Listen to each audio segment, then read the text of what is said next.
talking about diversity and inclusion, right? Yes, please. That's right. Okay.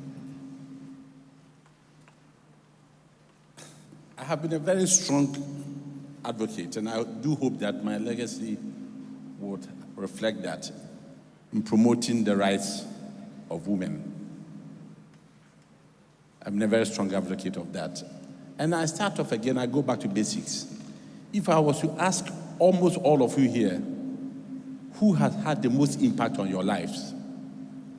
I bet you, when you reflect on it, at minimum, 60% of you will say your mother.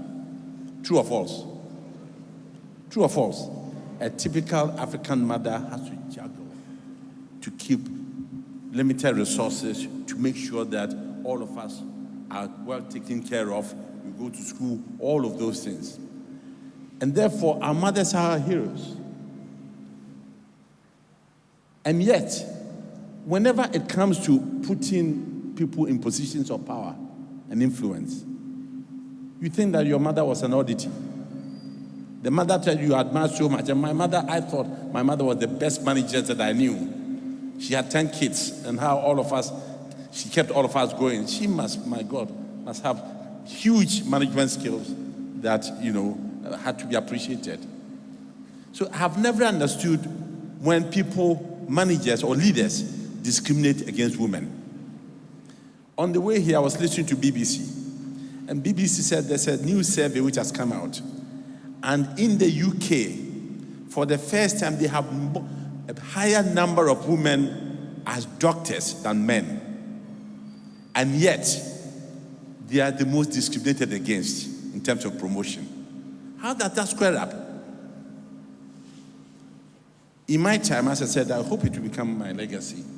At Ashanti, when we listed, I made sure there was fair distribution. There were 3 women who were on merit, because there are many meritorious people around who were put on the board.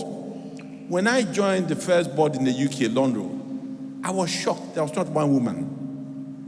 So when I had the opportunity to become chairman of a company in the UK, I made sure that I wasn't looking up to the English Companies Code, which is recent, which says that, by a certain age, by a certain year, 40% of the people on the board must be women. In fact, that's insulting.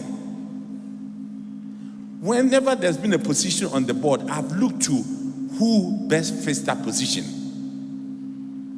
And since I became chairman of Helios Towers, since we listed, we have 4 women on the board and 5 men at a time when there was none. And I've carried that across at all levels wherever I've had the opportunity to use that kind of influence. Because it is nonsensical.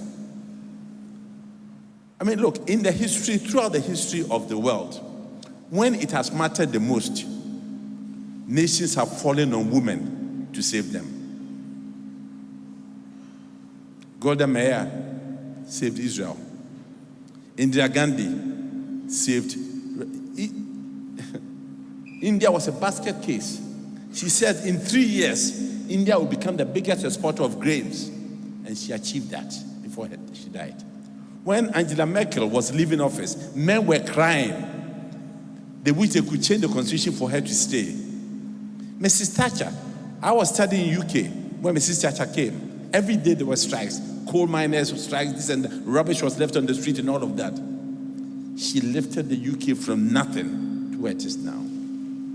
Even in the management of the COVID crisis, the countries which did better were the countries which were run by women. Look at Finland. Look at New Zealand at the time. Look at all of them.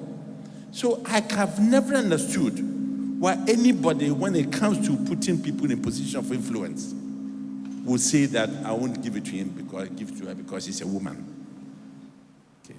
So for me, diversity is not just talk, it's not rhetoric.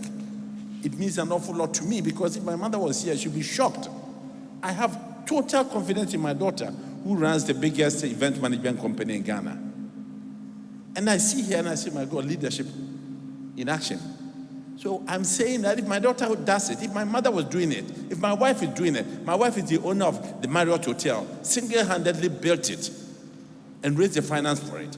Why would I think that when it comes to looking for somebody to occupy a position as managing director of a bank or whatever, I have to give it necessarily to a man? Because I won't even look at the credentials of women. So I'm sorry. What is said though, and I have to say this, is that the Chinese have an expression. They say that no mountain is tall enough for two tigresses. I don't want to sound this, but women tend to be enemies of your own. Because when two women are in charge of an organization, somehow I can't explain it, all sorts of difficulties arise. But you are brilliant, and let nobody undersell you and show you less appreciation.